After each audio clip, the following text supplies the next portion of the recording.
Depression sometimes has been called the hopelessness disease. Not even being able to imagine that things will ever get any better. It's like this eternal sadness. Normally our emotions can go up and down. For example, at this particular moment, I can imagine really difficult things and I can imagine really good things. A person who's depressed, they cannot imagine such a thing that's good.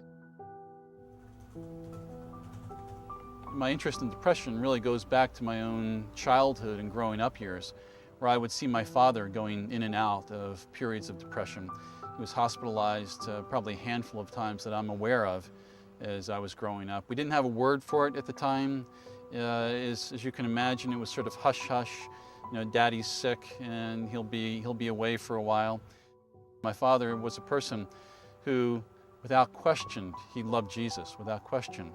But I would find that day after day, guilt was just utterly oppressive. He could never do enough. He was always a failure in his own mind. And I can remember, even when I was younger, trying to just to affirm him, but I just felt like my words, they didn't penetrate. He didn't hear them. It was as if he was sealed off in some way.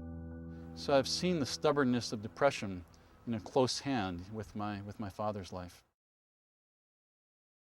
To trust another person when you're depressed, to give yourself, to speak of that kind of pain to another person is without question a huge risk. And one of the risks is that you're going to be proved right. Nobody understands what I'm experiencing. And here I just tried to share it with this person and they didn't understand a word of what I said. That absolutely is one of the risks with people who struggle with depression.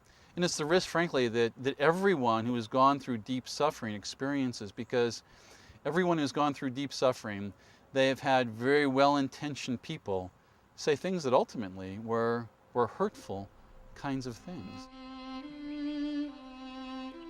One of the ways that God comes close to the depressed person and invites them is he says, especially by way of the Psalms, I want you to speak to me from your heart. Now, that seems like a very easy thing to do, doesn't it? I mean, you just speak. But the problem is depression, sometimes it's hard to find words for it because it's so severe. And also, to speak to another person, it demands a certain smidgen of hope. Okay? You have to believe that there is a reason for it. There's some sort of purpose behind it. But that is one of the things that God does that gently surprises a depressed person. He says, first, speak to me, he says. Speak to me from your heart. And if you don't have words, search through the Psalms and I'll even give you the words to say.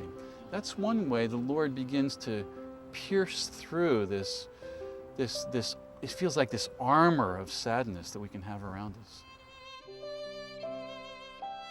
The people I know who have struggled with depression and have persevered with me, if you will, and with other people in the body of Christ and with the Lord, those are my heroes. Okay?